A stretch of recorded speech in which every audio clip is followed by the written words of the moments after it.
أعوذ بالله من الشيطان الرجيم بسم الله الرحمن الرحيم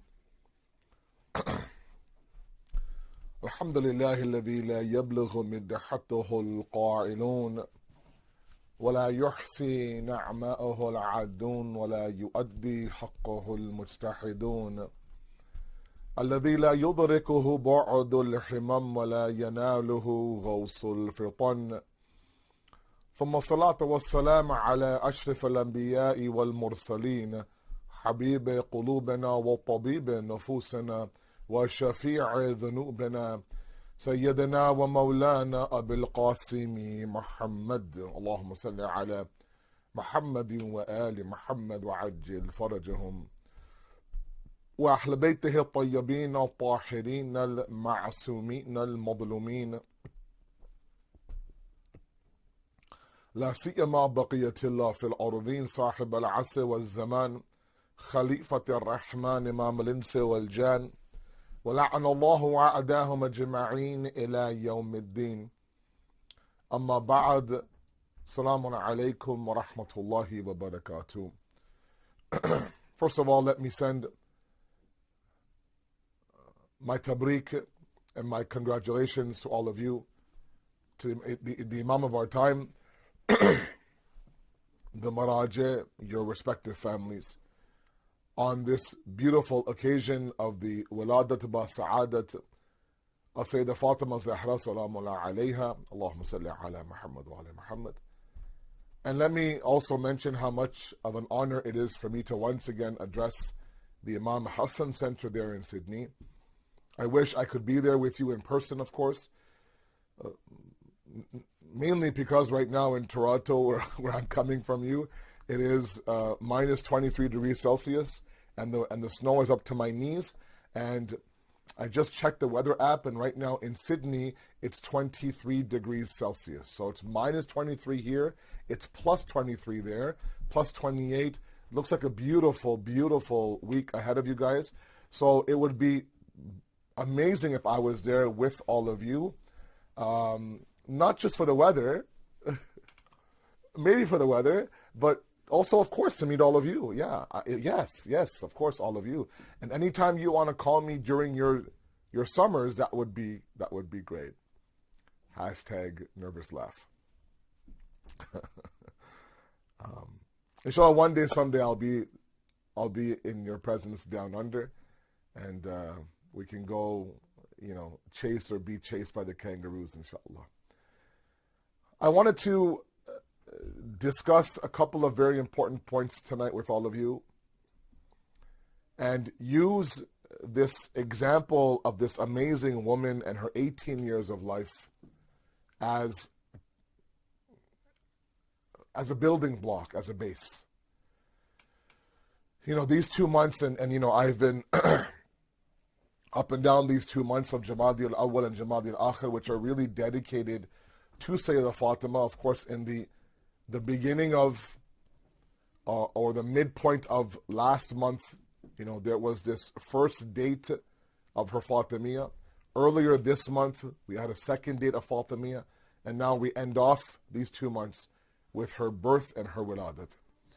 And such a grand opportunity before the arrival of the season of worship, namely Rajab, Sha'aban, and Mahr Ramadan, for us to kind of really examine her life and accept her life not as a path of admiration, but a path of emulation. Others could admire her, others could talk about the greatness of her being the daughter of Rasulullah, but we have a separate responsibility. And that is that, yes, while we absolutely admire her, the level that's higher than anybody else is that of emulation. She didn't do what she did in her 18 years of life to be admired. I'm sorry. She did it to be emulated, imitated, followed. Now, there are many things to talk about. One lecture won't do it justice, but I just want to pick up one dimension. And in the beginning, I'm going to use the help of the Quran and that of Surah Yusuf alayhi salam. The story of Nabi Yusuf alayhi salam, Prophet Yusuf, Joseph essentially, in the Christian world, is, as you know, one of the most beautiful stories of the Quran. It is that story of the Quran that is comprehensive, chronological, from beginning to end in one place. And it's the only story like that in the Quran. There are stories of other prophets, of course, Nabi Musa, Nabi Nuh, Nabi Ibrahim, no doubt, but those are bits and pieces of stories scattered across the Quran. This is that 12th chapter of the Quran that from beginning to end, from the viewing of his dream to the reuniting of his father and what transpired in between, the Quran beautifully now depicts this story. And a lot has been done with the story, as you guys know. Movies have been made, both in Hollywood, even outside of, even within Iran now. Serials have been made, books have been written, tafsir have been discussed, series of lectures have been delivered by the ulama. I want to bring your attention to one moment inside of Nabi Yusuf's life. And wherever I've gone these past now 6-7 weeks talking about Syeda Fatima, I've made this a universal point that I want to mention to all of you in Sydney, as I've mentioned to others, let's say in Toronto or in the US or in London, whatever the case may be. So where I want to pick up the story of Nabi Yusuf is that he is now 18 years old. As many of you know, dropped in the well by his jealous brothers, essentially left there to kind of fend for himself, picked up and brought into a slave market in Egypt. He's bought by the Aziz of Egypt, essentially the prince or the leadership of Egypt, brought home at the age of 9. Alam Majlisi narrates in Bahar al-Anwar. And for 9 years now, he serves as a slave or as a worker inside of the palace of Aziz, his wife, of course, being Zulekha. Initially now, Zulekha takes him on as a motherly figure, meaning, she didn't have any children. Her husband continues to be indifferent towards her, paying her no attention. So really, this was a welcome presence inside of her life. She took on her motherly instincts and she began, of course, to raise him. As Yusuf began to get older, he becomes baligh now, and now this Husni Yusuf that all of you have heard about, the beauty of Nabi Yusuf that all of you have heard about, now begins to take form. Now he's 16, 17.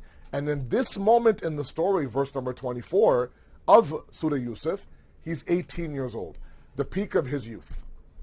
Now, of course, his beauty is completely now mesmerizing. He is an attractive young man. And Zulekha goes from being a motherly figure to him to someone now who is obsessed with him.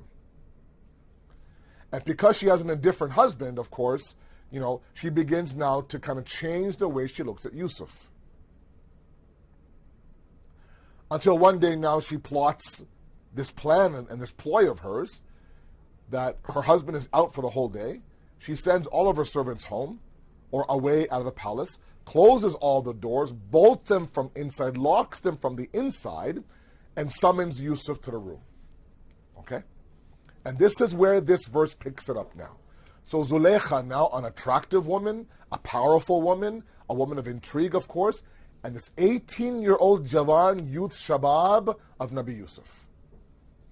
And all the emotion and the desire and and all of the energy inside and the passion inside of an 18-year-old was absolutely inside of Nabi Yusuf. He wasn't a robot. He wasn't from some other planet. He had all the faculties that you and I have. And she makes it very clear what she intends to do. Okay? She's not shy about it. She's not subtle about it. Very clear. And the Quran now describes this moment of those two alone inside of a bedroom. And the beauty of the Quran, the respect of the Quran, is that it communicates, makes the point without sharing all of the details. Western entertainment, the Western movie industry, there's no subtlety in them. Everything has to be shown, everything has to be discussed, it has to be talked about. The Quran now a very, very profound way. One of the beautiful discussions of the i'jaz of the Quran, the miracle nature of the Quran, is the fact that it is fasih and baligh. It has fasahat and balaghat, meaning what? That it is eloquent in its discussion. And the Quran says, وَلَقَدْ حَمَّتْ بِهِ وَحَمَّا بِهَا لَوْلَا أَنْ رَعَى بُرْهَانَ رَبِّهِ.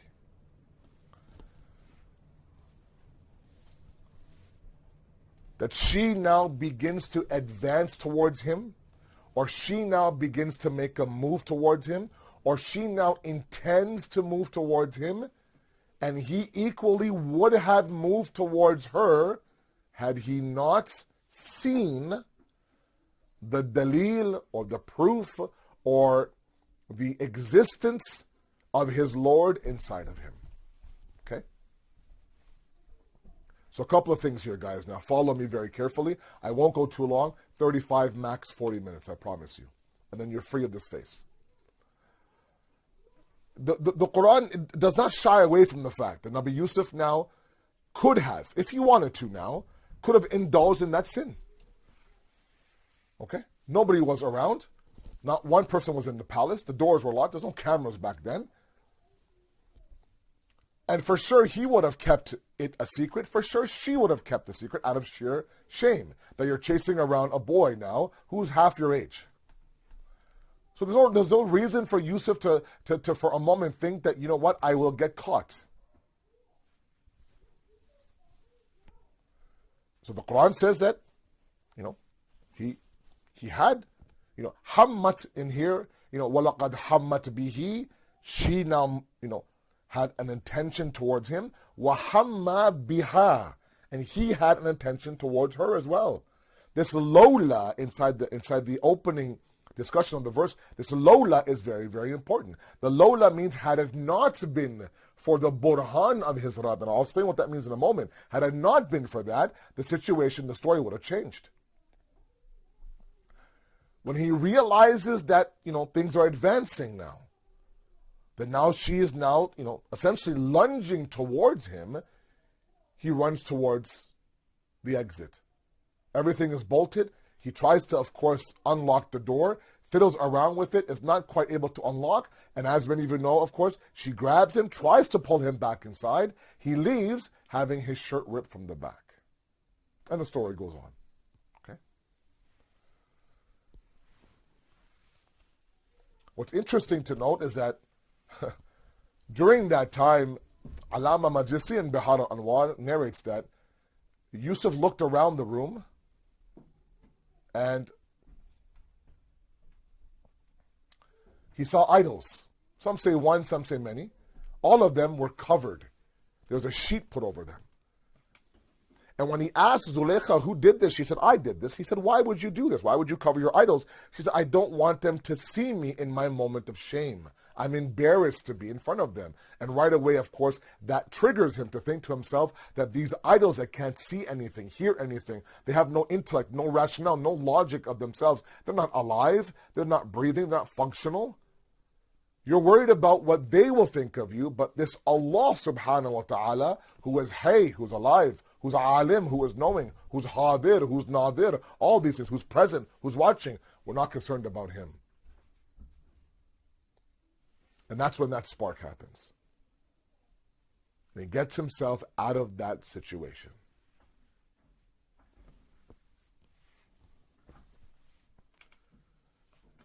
Meaning his motivation to do good had nothing to do with anybody outside of him. Everything to do with the principles that existed inside of him.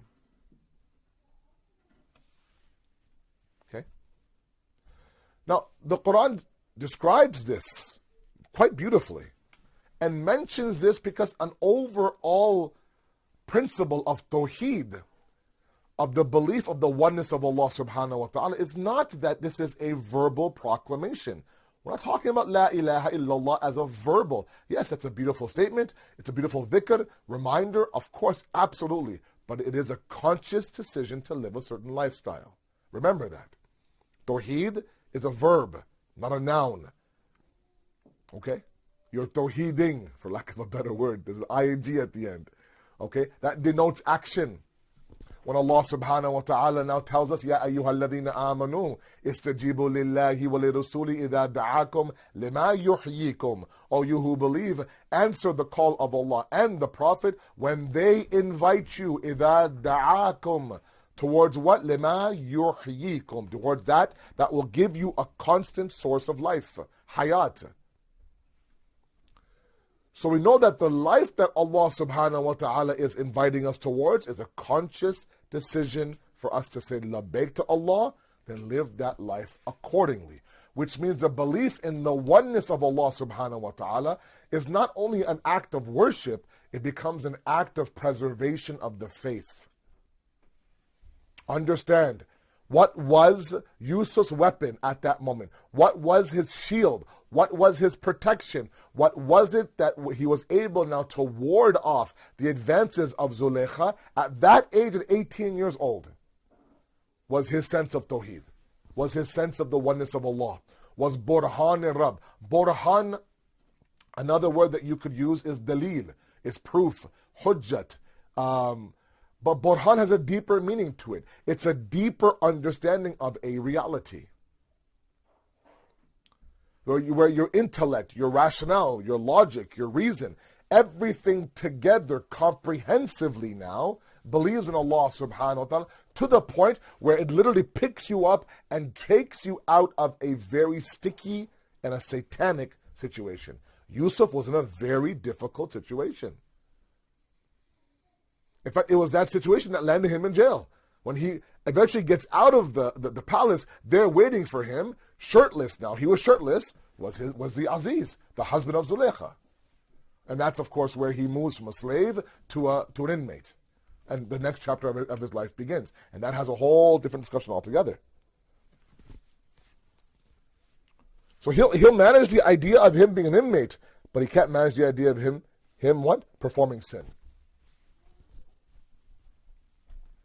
And this brings me to a broader discussion. Halfway through the talk. A broader discussion is, do we have that sense of Tawheed inside of us?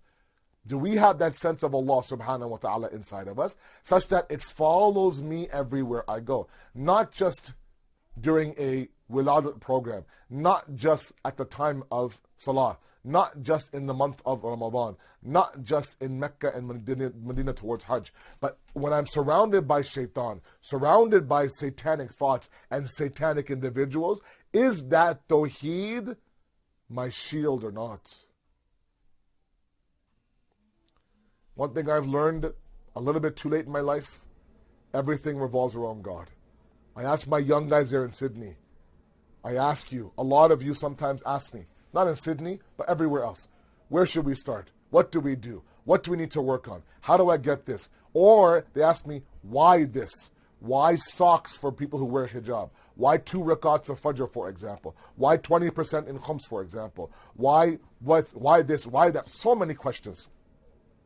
And the answer to all of them resides in our essence of Tawheed, in our essence of God. If you want to start anywhere, start with God. God is everything. Make sure God makes sense to all of you. Make sure you have all the proofs, all the debates, all the questions. If something doesn't make sense to you, ask, seek it. You live in an era now where you have ample access to knowledge. You have a buffet of speakers, a buffet of courses. You have this collection of books, all sorts of stuff done in all sorts of formats. Quick 2-minute reels on Instagram, for example. Long 1-hour, lectures, for example. Volumes of books, movies, cartoons, animations. You name it. There should be no excuse why God is not nice and firm inside of you. Because up and down the Quran now, it talks about the idea that everybody, in kullu, what is that verse? In kullu nafsin lamma alayha hafiz. Surah Tariq, verse number 4. In kullu nafsin, there is not a soul, not a nafs out there, lamma, except what? But عَلَيْهَا حَافِظ. But there is a keeper over that soul.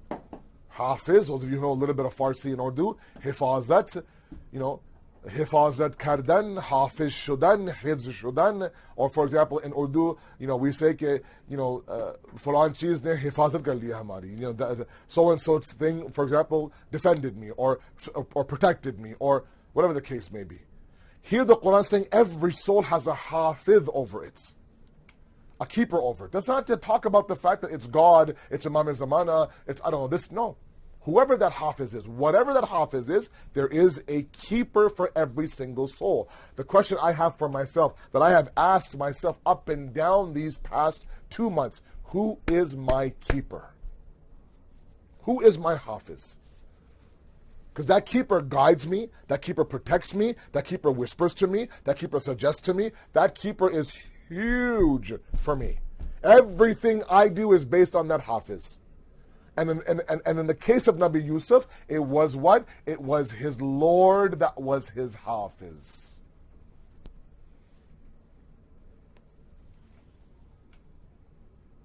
To be able to remember God when you're being enticed by a very attractive woman at the age of 18 is a level of tawheed that's next level. A level that you and I can absolutely attain.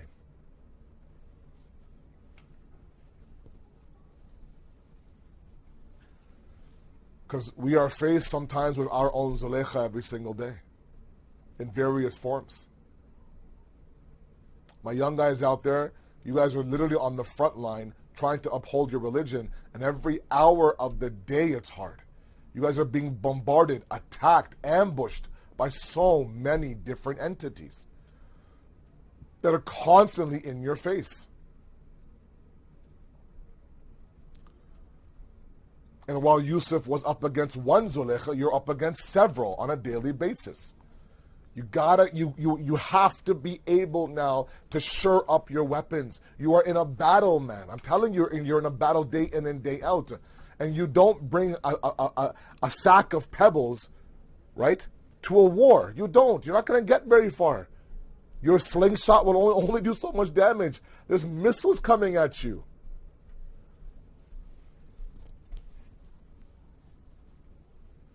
And the biggest weapon you have in your arsenal to fight your own Zulaykha inside of you is Allah subhanahu wa ta'ala, is God. Believe in that. If you need to break down the building of Tawheed that you learn in Madrasa or Sunday school, or if you have 1,000 questions, no problem. Doesn't matter if you're 25 years old, 45 years old. It doesn't matter if it's embarrassing this late in my life, I don't know God. Doesn't matter. There is no retirement age when it comes to learning Islam. Absolutely not. We have stories of 90-year-olds coming to Imam Sadiq, begging him to teach him everything. 90 years old. Search up Unwan Basri. Unwan, U-N-W-A-N, Basri. It's a man, B-A-S-R-I. Search up his hadith. Hadith Unwan Basri. Beautiful hadith from the life of Imam Sadiq. I don't have time for that. Enough to know that who is your hafiz. Because another area in Surah Isra, when Allah says, يَوْمَ نَدْعُ كُلَّ أُنَاسٍ بِإِمَامِهِمْ, that on that day, on the day of judgment, nad'u, we will invite, we will call up, we will call out everybody, every insan. We will call them, we will gather them bi-imamihim, with their leaders, with their imam.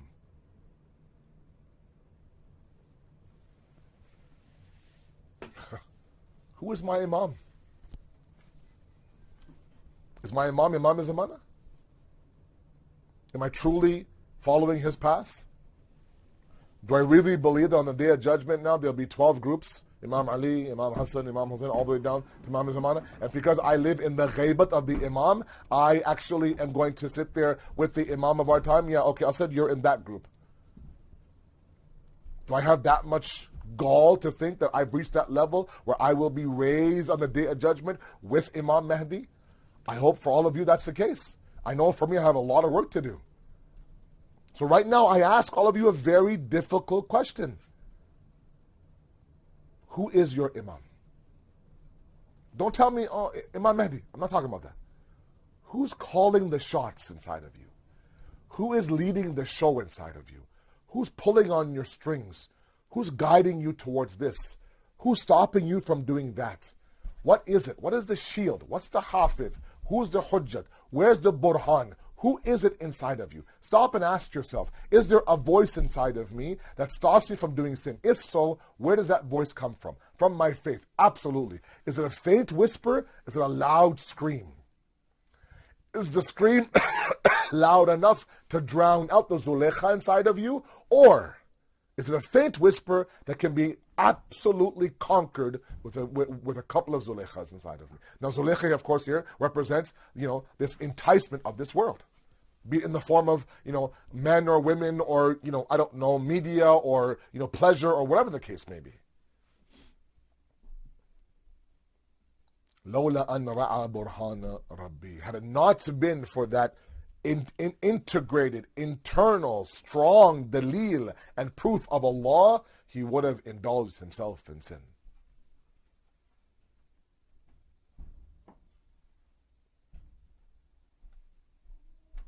Because God forbid on the Day of Judgment, when we are being called by our Imam, there are some of us, God forbid, who will stand there in the corner by ourselves. Why are we by ourselves? Because we were our Imam. We didn't follow anybody else, we followed ourselves. I said jump, I said how high. I want this, no problem. You can have this.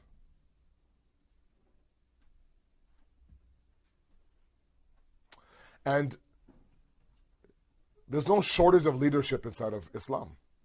It's not like we're deprived. Yes, our Imam is not accessible to us. No doubt about that.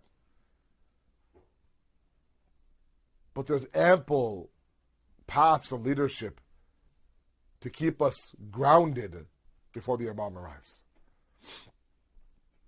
Now, a lot of you might ask, and I'll end with this in the next 10 minutes. A lot of you might ask, and a lot of you do ask, but wait a second, why do I need God to be good? Why do I need God to be good? Great question. Fantastic question. Because you will quote verses of the Quran. For example, Surah Shams says what? وَالنَّفْسِ وَمَا سَوَاهَا فَالْحَمَهَا فُجُورَهَا وَتَقْوَاهَا. Correct? Allah swears by the nafs and the one who made the nafs and the one who inspired that nafs, meaning inspired you and I. Divinely inspired you to know between fujur and taqwa, right and wrong, essentially. Meaning that there are things that are innate, built into the human being, where we have some idea of what's right and what's wrong. You ask a 7-year-old, before he or she knows God, he knows that stealing is wrong, lying is wrong, fighting is wrong. You could tell by the look on their face that they know what they did was right or wrong, before anything else.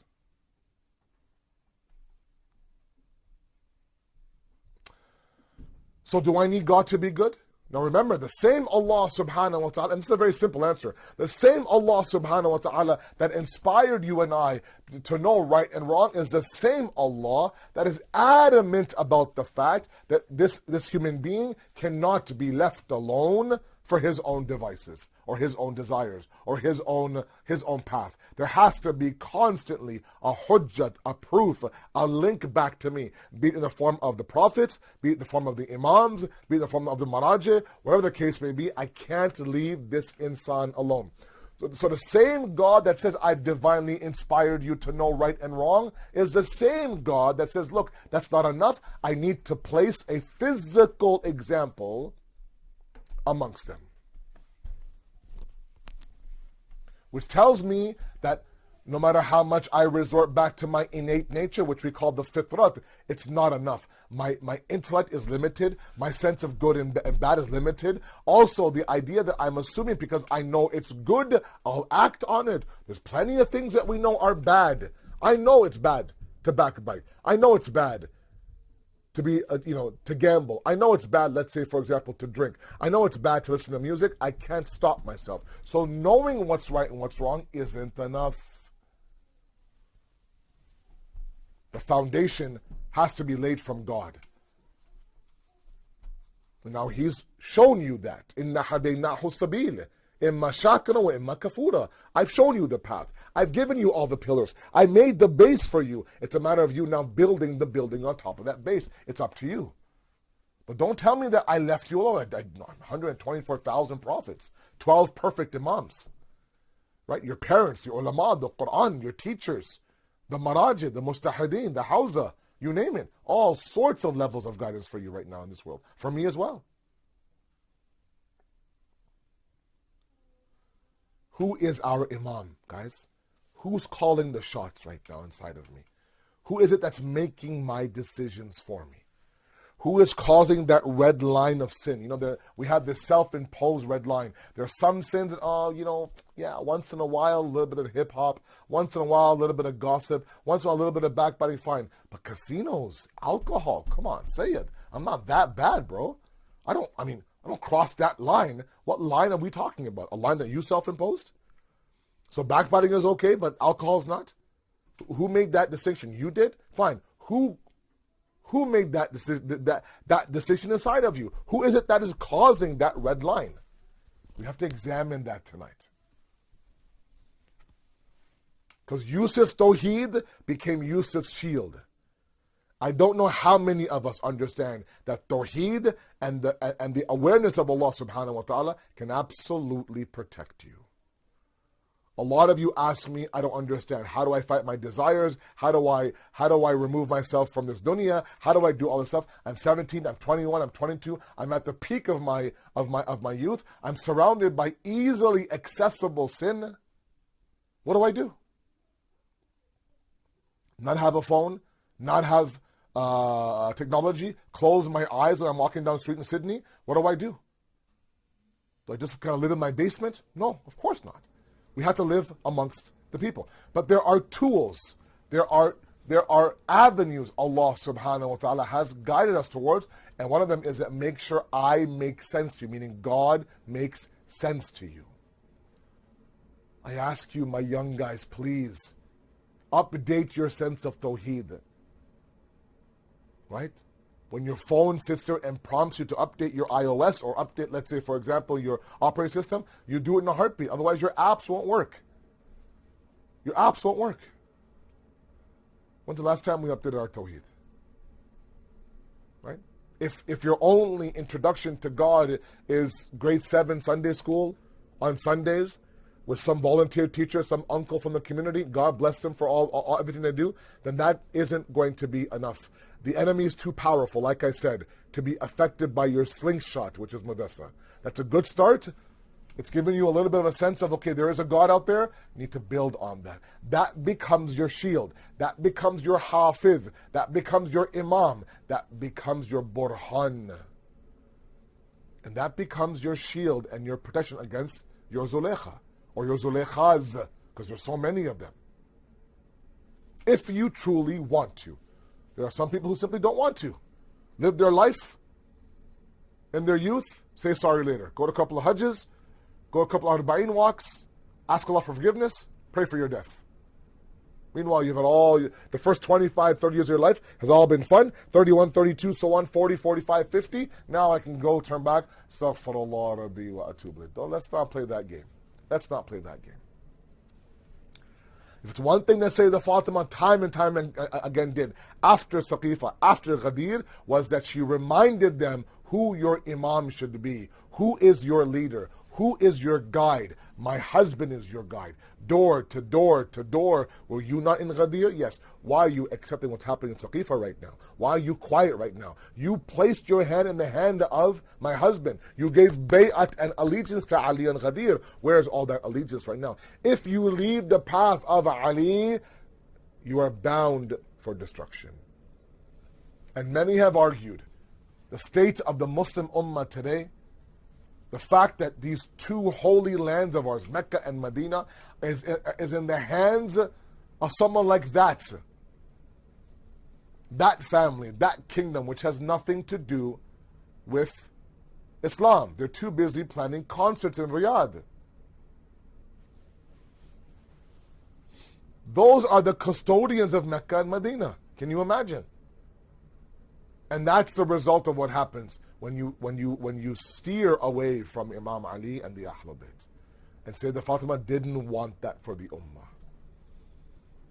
She wanted to make sure your hafiz, your burhan, your imam, your dalil, your proof, your protector, your keeper is the right person, is the right entity. Because when you begin to be led properly on the outside, you begin to lead yourself properly on the inside. Understand that point. When you're misled on the outside, you begin to mislead yourself on the inside. You're convinced that my leader, even though he's corrupt, is the right one. We're seeing people, right, today. They're like sheep. Awam kal an'am, they say. The public is like cattle. They'll go wherever the rest of them go. Those are people who have accepted the wrong type of leadership, and so they've proven to themselves that this is the right leadership. And that is, I think, a little bit of the crux of what's happening today inside of our communities. We don't have a strong sense of Tawheed. We can't, I could sit there and debate a Wahhabi on Ashura, debate a Wahhabi, let's say, for example, on Ghadir, possibly. I don't know if I can debate an atheist on God. I don't know. I don't know if I have those arguments ready.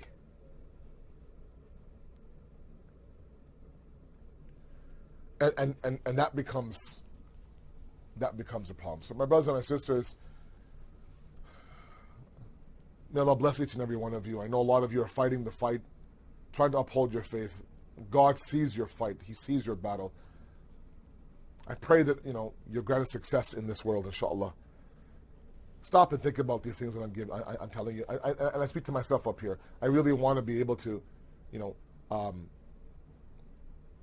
be a living example for myself. Have the right entities inside of me leading the way. Such that when I am in front of my Zulaykha, I'm able to walk away unscathed. We ask you, Allah subhanahu wa ta'ala, to accept this qaleel efforts to understand your deen, understand your tawheed. We ask you, Allah, in the name of Sayyidah Fatima, that you give us that sense of understanding that it's your path of tawheed that becomes our support and our shield. We ask you, Allah, to forgive our sins, those of our parents and our grandparents, and we ask you, Allah, make us worthy of the arrival of the Imam of our time. Thank you very much. Wassalamu alaikum wa rahmatullahi wa barakatuh.